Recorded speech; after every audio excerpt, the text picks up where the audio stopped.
성경을 펴면 성경에서는 마치 바보처럼 살아가라 이렇게 이야기하는 것 같아요.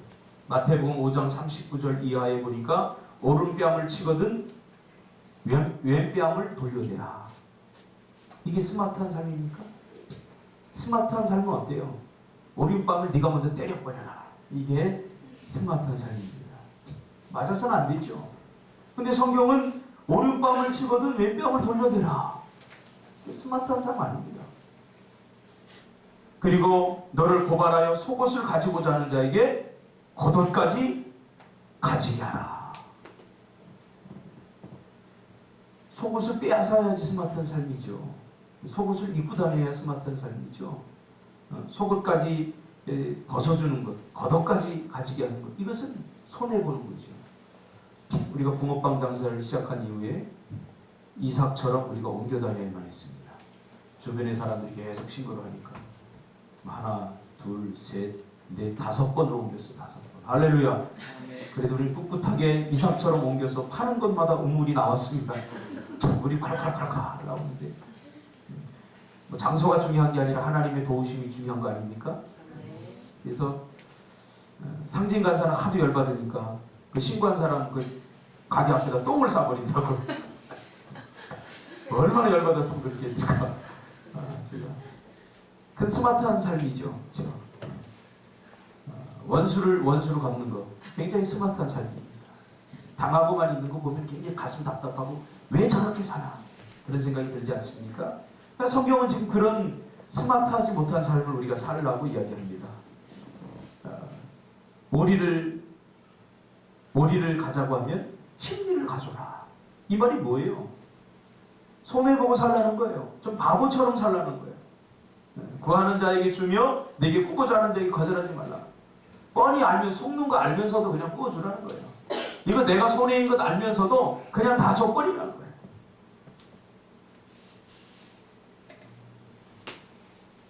오늘날 이렇게 사는 사람을 뭐라고 그래요? 멍청한 사람, 바보 이렇게 말합니다. 스마트한 삶과는 전혀 거리가 멉니다. 바보의 3대 착각이 있다고 합니다. 첫째로는 바보는 자기가 바보라는 사실을 절대 모른다는 거죠. 이게 바보의 첫 번째 착각입니다.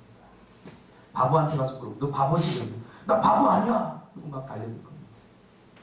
바보의 3대 착각. 바보는 자기가 바보라는 사실을 절대 모른다. 두 번째, 자기가 바보라는 사실을 다른 사람도 절대 모른다고 생각한다는 거죠. 내가 나를 바보로 생각 안 하니까 다른 사람도 나를 바보라고 생각 안 할 거야. 이게 두 번째 착각. 세 번째 착각, 가장 치명적인 착각인데 자기가 똑똑한 줄 안다는 거죠. 바보도 자기가 똑똑한 줄 안다. 자기가 다 속였다 이렇게 생각한다. 내가 가장 머리가 좋아. 난 누구든지 다 이용할 수 있어. 이렇게 생각한다는 거죠. 바보가 왜 바보인 줄 아십니까?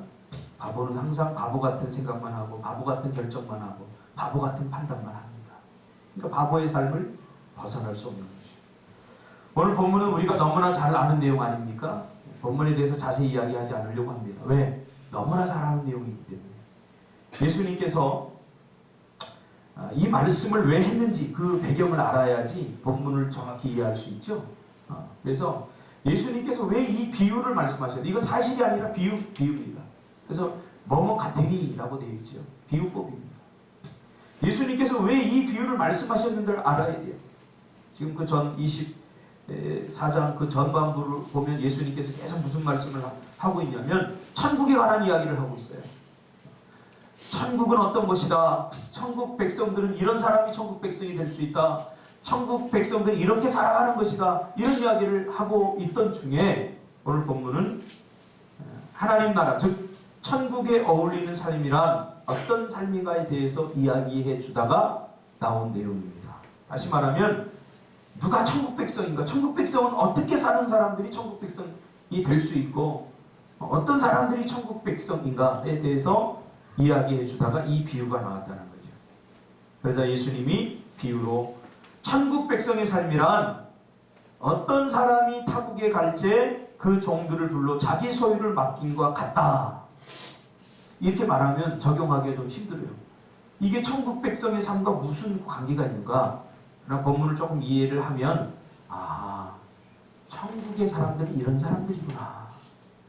하나님의 백성들이 이런 사람들이구나. 난 하나님의 백성이야라고 주장하는 사람이 하나님의 백성이 아니에요. 나 예배드리니까, 기도하니까, 나는 20년 전부터 믿어왔으니까 그런 사람들이 천국 백성이 아니라는 거예요. 예수님의 눈에 비친 천국 백성은 적어도 오늘 본문에서 말하는 이러한 사람들이라는 거죠.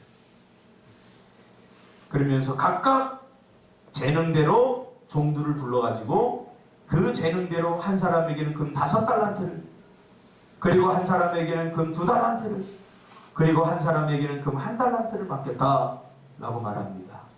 이 달란트에서 탤런트가 나왔죠. 재능. 그렇죠?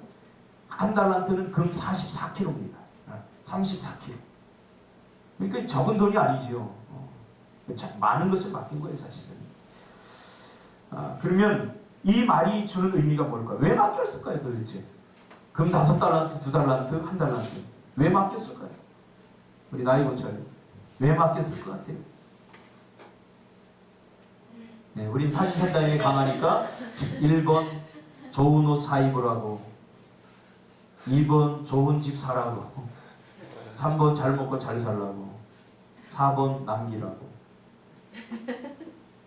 그거 다 제가 좀 약간 당황했습니다. 제가 원하는 답이 아니라 약간 좀 멋있는 답이 나와가지고. 그렇죠? 다. 그리고 우리가 또 이 말이 답이 맞네요. 그렇죠? 입기도 하고 쓰기도 하고 집도 사고 다 하라고 그랬죠. 왜 맡겼을까? 오늘 본문에 보니까 남기라고 맡기신 것입니다. 장사를 해서 뭔가 생산적인 걸 남기라고. 생산적인 삶을 살라는 거죠. 그러니까 천국 백성의 삶은 어떤 삶이에요? 소비적 삶이 아니라 생산적 삶이라는 거예요. 풍성해. 늘 먹어도 계속 솟아나는 샘처럼, 늘 써도 줄지 않는 밀가루처럼, 그렇게 늘 풍성하고 그런 삶이죠. 웃어도 늘 그 웃음소리가 나오는, 우리 나이고찰처럼 웃어도 계속 웃잖아요. 그렇죠? 저 웃음이 어디서 나올까? 남기는 거죠. 어떻게 남기는가? 장사를 해서 이윤을 남기는 거죠. 그리고 오늘 본문에 보니까 능력대로 맡긴 게 아니라 각각 그 재능대로. 그러니까 맡긴 게 다 달라요. 재능에 따라 다 다르다는 거예요. 능력을 주신 것이 아니라 재능을 줬다는 사실을 우리가 기억해야 돼요. 이 말은 뭐냐면, 이 말이 의미하는 것은 우리가 하나님께서 무슨 일을 맡기실 때는 다 감당할 수 있는 재능을 다 주셨다는 거예요. 그래서 하나님께서 일을 맡기실 때 못해, 할 수 없어. 이렇게 어리석은 사람은, 이거 굉장히 어리석은 사람이에요. 해보지도 않고. 왜? 재능을 다 주셨어요. 하나님은 그냥 못하는 사람에게 맡기는 거 절대 아니에요. 감당할 수 있는 그 재능을 다 주시고, 그리고 하나님께서 맡기시는 거죠. 저는 깜짝 놀랐어요. 어제 저기서 이렇게 사무실에서 있는데 가수가 막 노래하는 우리 교회에서, 그것도 영어로다가, 이거 어떻게 된 거고 딱 여러분, 신준이가 영어로 딱 노래를 하는데, 야, 신준이가 저렇게 노래를 잘했나? 잘 몰랐던 거죠. 그런데 해보니까 하나님 나에게 이런 재능을 주셨구나 알게 된 거죠. 정말로 잘했어요. 정말 신준이 노래 잘하더라고요. 신준이 아버지는 저하고 옛날에 이 목회자의 길을 같이 가려고 하다가 포기했어요. 왜냐하면 노래를 잘 못해서. 내가 나중에 목회를 하면 찬송가 못하면 성도들이 비웃을 것 같으니까 나는 아무래도 장사를 하는 게 좋겠다. 그래서 장사에 일부하고. 그럴 정도로 우리가 재능이 있다는 것은 굉장히 중요합니다. 근데 재능, 이 말은 뭐냐면 충분히 남길 수 있는 그런 모든 은사를 다 주셨다는 거예요. 그렇죠? 재능대로 주셨다. 그래서 5달란트 받은 자는 열심히 일해서 또 5달란트를 남긴다. 보세요. 5달란트 받은 자는 열심히 일해서 5달란트를 남겼잖아요. 그렇죠? 그리고 2달란트 받은 자도 그렇게 하였습니다. 그런데 1달란트 받은 자는 어떻게 했다고 했어요? 땅을 파고 그의 주인의 돈을 감추어뒀다. 이렇게 말을 합니다. 그리고 마침내 주인이 시간이 흐른 후에 돌아와서 이제 결산을 합니다. 여러분, 기독교 신앙은 시작과 끝이 분명히 있는 직선상관입니다. 시작이 있으면 끝이 있어요. 우리 인생도 마찬가지 아닙니까? 우리가 태어날 때가 있으면 죽을 때가 있어요. 아무리 큰 고통도 영원히 지속되는 고통은 없어요. 언젠가는 끝이 나게 돼 있어요. 이거 왜 그런가? 하나님이 그렇게 모든 만물의 때를 그렇게 정해 놓으셨기 때문에 우연히 그렇게 되는 게 아니에요. 해가 뜰 때가 있으면 해가 질 때가 있어. 이거 왜 그렇지? 그냥 그런가 보다 그렇게 생각하면 안 돼요. 성경에 보니까 하나님께서 그렇게 만들어 놓으셨기 때문이죠. 우리도 기회가 항상 있는 것 아닙니다. 하나님께서 기회를 맡겨주시면 결산할 때가 있어요. 오늘처럼. 그렇죠? 요즘 한 가지 행복이 생겼습니다. 뭐냐면 붕어빵 장사를 하고 나서 정말 힘들지만 돈통을 들고 와서 결산할 때가 가장 행복합니다. 그 통에, 이만한 통에 돈을 쫙 뿌리고는 제가 항상 10,000원짜리, 50,000원짜리를 제가 계산합니다. 할렐루야. 상진아, 너는 1,000원이니까 1,000원짜리 계산해. 그리고 나는 10,000원짜리 다 결산합니다. 그러면 그걸 보고 뿌듯하기도 하고 내일은 더 많이 팔아볼까? 물론 그 돈이 다 내 돈은 아닙니다. 우리 누구든지 아르바이트 하는 사람 와서 1시간이라고 1시간이라고 줍니다. 그 값을. n분의 1로 나눠서. 어제는 제가 일을 못해서 하나도 별로 받지도 못하는데 그럼 그걸 보니까 결산을 하니까 이게 재밌어. 상진이 너도 그 재미 알지? 우리 배 사장도, 백컴 사장. 그렇죠. 그래, 결산의 기쁨이 없이 우리가 어떻게 인생을 살아가겠습니까? 그냥 투자만 한다면, 계속 소비만 된다면 그게 무슨 재미가 있습니까? 공부를 열심히 해서 투자해서 성적이 올라가면 기쁘지 않습니까? 이것은 살아가는 하나의 에너지원이 되기도 하죠. 그래서 하나님은 우리에게 결산의 기쁨을 주셨어요. 그래서 이제 결산을 딱 하는 거예요. 주인이 돌아와서 야, 얘네들 참 열심히 살았겠지 하고 칭찬을 많이 해줘야지. 내가 이들을 더 복되게 해야지. 그런 마음을 가지고 왔을 것 같습니다. 그런데 5달란트 가져온 사람 딱 보니까 5달란트를 또 남긴 거예요. 그러니까 총 몇 달란트야? 10달란트. 10 이런 거 조금 억양이 세니까 10 이렇게 합시다. 10달란트. 그 다음에 2달란트 받은 자가 또 2달란트 남겼어요. 몇 달란트? 4달란트. 이게 부드럽죠? 4달란트. 그래서 너무 기분이 좋아서 이 주인이 뭐라고 하냐면 잘하였도다 착하고 충성된 자가 내가 적은 일에 충성하였다. 하나님은요 많은 것을 맡기고도요 그걸 적다라고 이야기해요. 우리 반대잖아요. 적은 일이 많다라고 생각하고 복은 적다라고 생각하잖아요. 안 그래요? 하나님은 우리에게 적은 일을 맡기시고 복은 많이 주시는데 우리는 반대로 생각해요.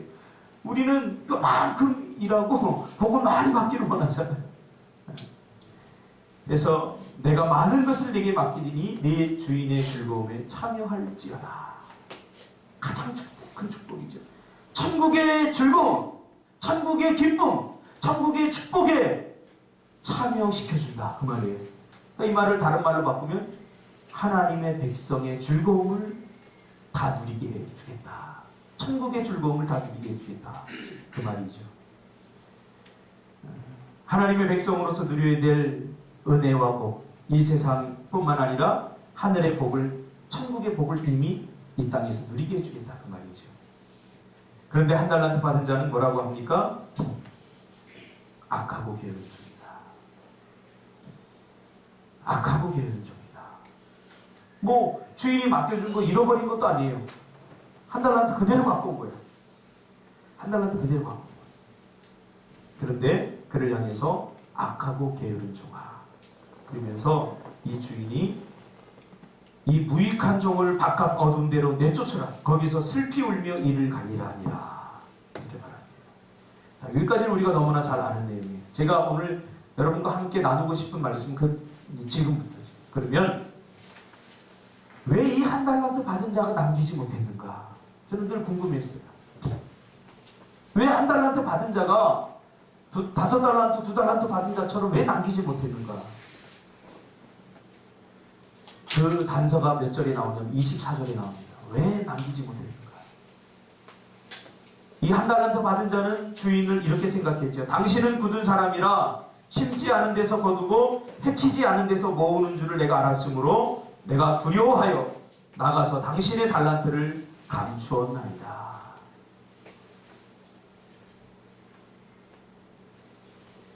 몇 가지 착각을 하는데 이 사람은요. 첫째로는 하나님은 내가 이 한 달란트 갖고 남겨봤자 얼만큼 남기겠느냐.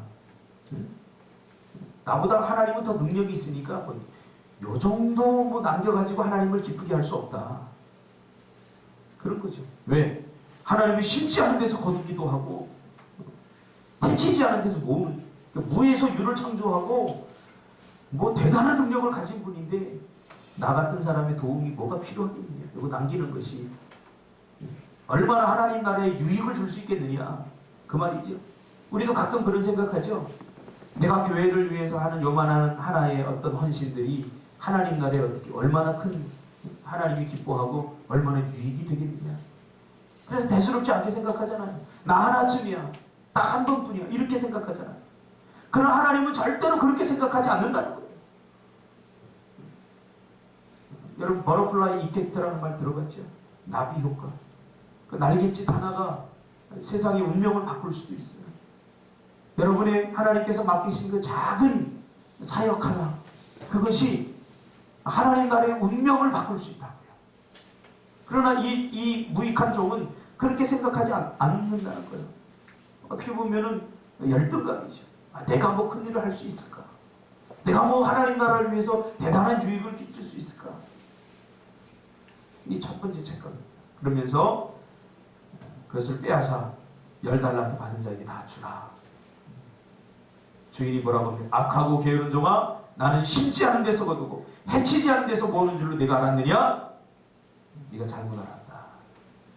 그것을 빼앗아 10달란트 받은 자에게 주라.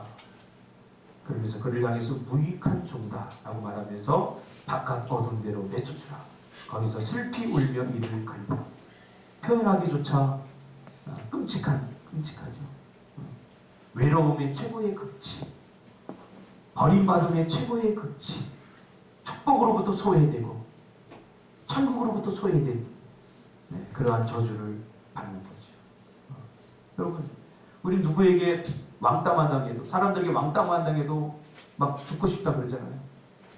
최고의 소외가 일어나는 거예요. 이런 사람은 하나님 나라의 공동체에 적합하지 않는 거죠. 그러면 왜 도대체 이 한 달란트 받은 자가 이렇게 했을까? 두 번째는 그의 고백을 보면 우리가 왜 그렇게 했는지 알 수 있지 않습니까? 그는 주인이 시키는 대로가 아니라 자기가 원하는 대로 했습니다. 주인은 뭐라고 해요? 남기라 그랬는데 자기 방식대로, 자기가 원하는 대로 한 거죠. 아마 하나님은 주인은 이런 걸 더 좋아할 거야. 내가 이렇게 해야지. 이 사람은 가만히 이 본문을 추적해보면, 원어를 분석해보면 결국 이 안에서 우리가 발견할 수 있는 게 있는데 그게 뭔지 아세요? 왜 그렇게 했는가? 왜 주인이 시키는 대로 안 하고 자기가 원하는 대로 했는가? 거기에는 이기적인 자기 중심성이 있습니다. 이 사람 머리를 쓴 거예요, 한마디로. 지나치게 자기 중심적으로 생각한 거예요. 만약 이 돈으로 장사를 하다가 몽땅 잃어버리면 결국 피해를 보는 건 누구냐? 주인이 피해를 보는 거 그거 생각 안 한 거예요. 이 사람은 결국 자기가 손해를 본다. 이 돈으로 장사를 하다가 손해를 보면 결국 몽땅 잃어버리게 되면 결국 내가 물어나야 될 것이고 결국 내가 손해를 봐야 되고 내 것을 잃어버린다. 나만 손해야. 결국 자기의 영역을 침범을 받는다는 것을 너무나 잘 파악한 거죠. 그러니 괜히 장사를 하지 말고 그냥 묻어두자. 괜히 긁어서 붓으로 만들지 말고 그냥 묻어두자. 굉장히 현명하고 똑똑한 사람입니다. 그러면서 자기 중심적인 사람이죠. 천국 백성, 하나님 나라에 적합한 백성은 자기 중심성이 무너집니다. 자기 자아가 깨어져야 됩니다. 자기 유익보다 하나님 나라 공동체 유익을 먼저 생각해요. 그 사람이 그 공동체를 풍성하게 만듭니다. 여러분 어떤 가정에서 살기를 원합니까? 여러분 아빠가 자기만을 생각하고 월급을 타서 자기 옷만 사 입고 자기 취미생활하는데 다 투자하고 딸이 아빠 나 햄버거 먹고 싶어 그런데 네가 벌어서 사 먹어. 네가 햄버거를 먹을 짓을 했어? 그렇게 따신다면 이 가족은 불행한 가족이죠. 대부분의 행복한 가족은 아빠와 엄마의 헌신을 통해서 이루어지는 것 아닙니까? 아빠가 쓰고 싶은 것 쓰지 못하고 자녀들이 먹고 싶을 때 사주는 거예요. 제가 아빠가 돼보니까 알겠어요. 내가 뭔가 하는 것보다 그걸 아껴서 우리 자녀들에게 뭘 해주면 그것이 나에게 만족이고 기쁨이에요. 여러분 다 그런 부모님 만나지 않았습니까? 자기만을 생각하고 자기 유익만을 추구하는 그러한 엄마를 만났다고 생각해 보십시오. 저녁에 대해서 밥 그냥 중국집에서 이만큼 시켜 먹고 자녀들 학교 갔다 오면 나 배부르니까 니네들이 알아서 처먹어 그런다고 생각해 보십시오. 이 가정이 행복하겠습니까? 그렇지 않아요. 우리 집사람 보니까 아파요. 막 열이 나고 막 몸살나서 아픈데도 우리 꼬맹이들이 뭘 압니까? 모르잖아요. 모르는데 엄마 밥 줘. 일어나가지고 가서 밥 줘. 그것도 설거지도 이렇게 다 하고 자기 손해예요. 자기 헌신이에요. 천국 공동체는 바로 이러한 공동체라는 거예요. 자기만 살겠다고 급급한 그런 공동체가 아니라 그런 사람이 한 공동체를 불행하게 만드는 거죠. 자기만 생각하고 자기 유익만 생각하는. 그래서 손해보지 않을 거야. 그러면서 꼭 묻어두는 거죠. 이미 재능을 다 주셨는데 꼭 묻어두는 거예요. 하나님 나라는 두 번째고 내가 먼저야. 내 것이거든.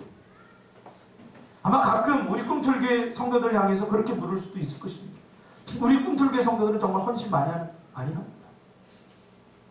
여러분의 오늘 설교는 되면 떳떳해도 돼요. 저는 그렇게 생각해요. 제가 노예 목사님들 만나서 이야기를 하다 보면 우리 교회 성도들은 정말 헌신 많이 합니다. 가끔 성도들이 여러분에게 물을 수 있어요. 세상 사람들.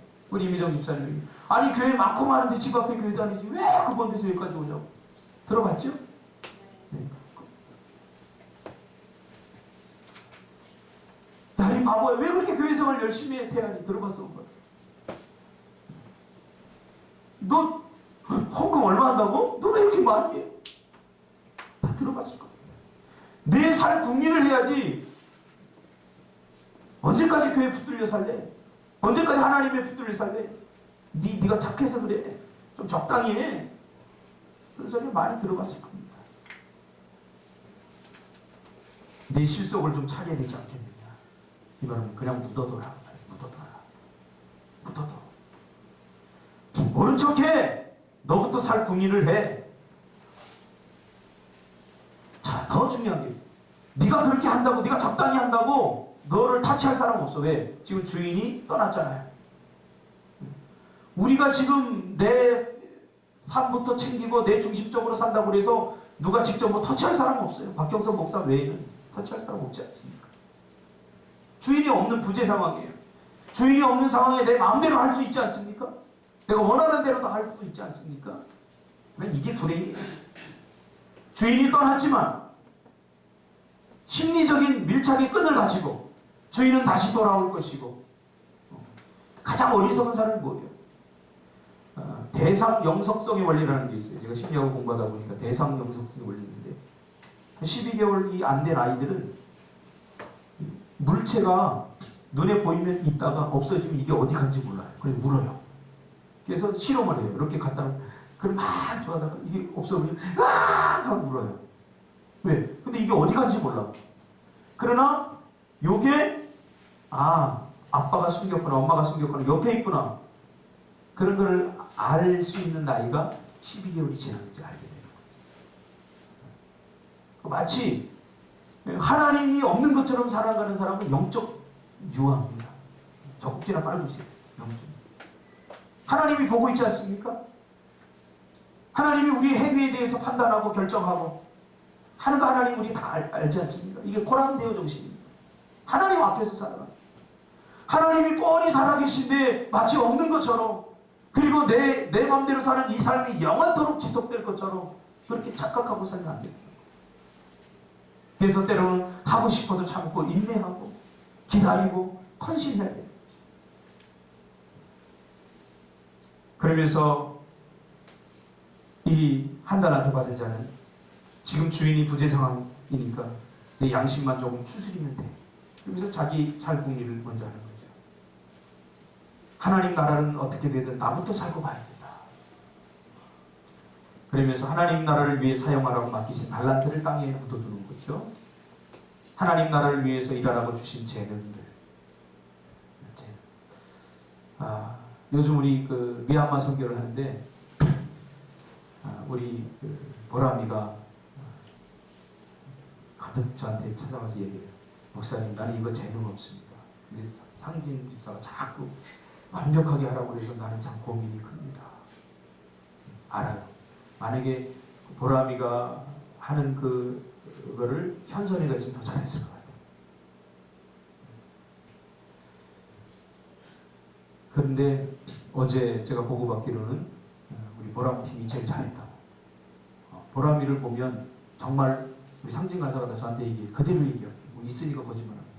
보람이 어제 공연 연습하는 거 보니까 정말 프로가 나와서 정말로 하는 것 같이 흥이 나고 정말 즐겁게 잘합니다.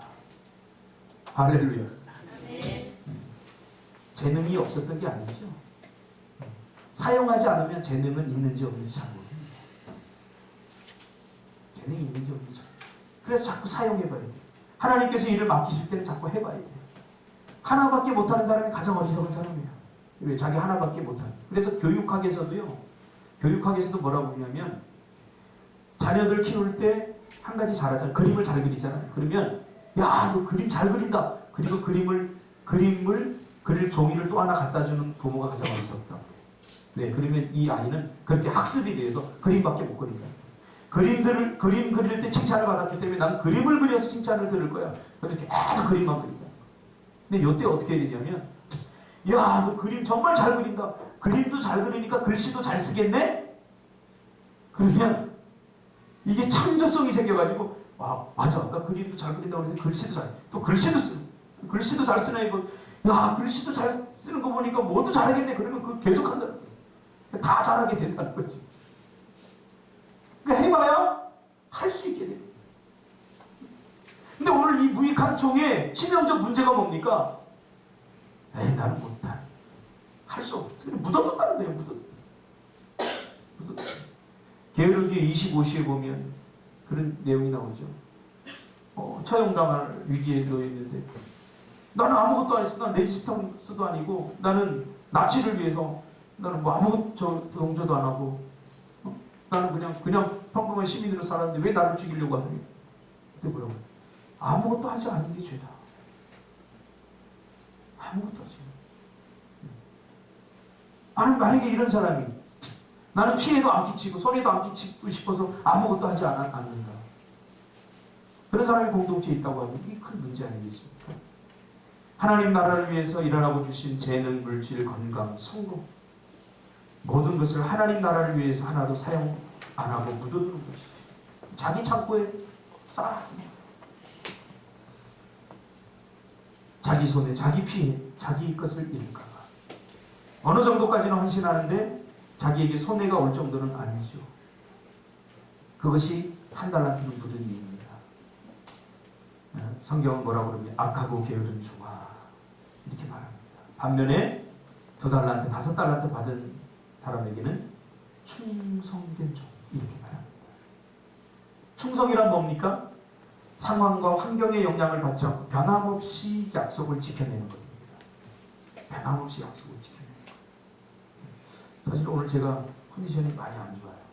새벽에 일어나서 어제 장모님 회갑이어서 오랜만에 포식을 했는데 체한 줄 알았더니 이게 약간 그 숙중독 증상입니다. 지금 머리가 막 뽀개졌다. 그래서 예배 시간 지금 한 5분 전에도 제가 나가서 지금 모바일 테를 하고 와요. 그래도 설교 하잖아요, 그죠? 뭐 아프다고 안 하고 뭐하고 못하고 그게 아니에요. 충성이라는 것은 변함없이 하는 거예요. 변함없이. 자기를 지키는 거예요. 자기가 해야 할 일을 하는 거예요. 충성하는 사람을 보면 마치 세상 사람들의 입장에서 보면 교회에 충성하고 헌신하는 사람들을 보면 뭐라고 말할 줄 아세요? 한결같이 바보. 저렇게 어리석어. 세상 사람들은 교회 다니는 사람들을 보고 참 멍청이라고 얘기해요. 참 이상하잖아요. 그렇죠? 아이고. 그러나 하나님은 그렇지 않죠. 하나님 나라에는 이런 사람이 어울린다고 말합니다. 묵직한 사람, 충성스러운 사람, 코뿔소 같은 우직한 영성을 가진 사람. 속이면 속아주고 자기 손해보고 헌신해주고 이런 사람. 아주 약삭 빠르고 현명하게 자기부터 챙기는 사람이 아니다. 자기 통장에 두둑하게 쌓아두는 그거는 하나님 나라의 빈궁에는 관심이 없는 자. 굉장히 똑똑한 사람이죠. 그러나 성경은 뭐라고 합니까? 똑똑한 바보다라고 말합니다. 왜요? 그의 미래가 뻔하니까. 그의 미래가 뻔하니까 성경은 뭐라고 말해줍니까? 이 무익한 존이다. 그래서 고린도전서 1장 27절에 보면 결론적으로 이렇게 말합니다. 하나님께서는 세상에 미련한 것들을 택하사 지혜 있는 자들을 부끄럽게 하시고 세상에 약한 것들을 택하사 강한 것들을 부끄럽게 하시며 하나님께서는 세상에 천한 것들과 멸시받는 것들과 없는 것들을 택하사 있는 것들을 대하시나니. 똑똑한 바보가 결국 자기 꾀에 넘어가는 거죠. 그게 누구예요? 대표적인 야곱이잖아요. 굉장히 똑똑하고 스마트 있어요. 그러나 돌아오고 보니까 그는 다 속았어요. 삼촌에게 속고 다 속은 거예요. 그제서야 비로소 그가 바보가 되기를 선언하죠. 그 다음부터 묵직하게 하나님이 하라는 대로 충성스러운 종이 되는 거죠. 혼자 똑똑한 척 하였지만 결국은 모든 것을 잃고 나서야 그가 깨닫게 되는 거죠. 이석우화에 보면 토끼와 거북이 나와요. 토끼는 굉장히 똑똑하죠. 능력도 있고. 그러나 결국 느림보 거북이가 이긴다는 사실. 학과 여우에 보면 여우가 학을 놀려주려고 물을 떠다가 어떻게 해요? 접시에다 주죠. 똑같이 또 당하게 되지. 여러분 기꺼이 멍청해지시길 바랍니다. 기꺼이 바보가 되시길 바랍니다. 사람들이 나를 향해서 약삭 빠르지 못하다고 그렇게 하면 안 된다고 아무리 놀린다고 할지라도 오늘 이 말씀을 붙잡고 하나님 나라의 진정한 복된 사람, 천국 백성, 어울리는 천국 백성은 누구인가를 기억하면서 기꺼이 헌신하는 여러분들 되시기를 주님의 이름으로 축복합니다. 하나님 감사합니다.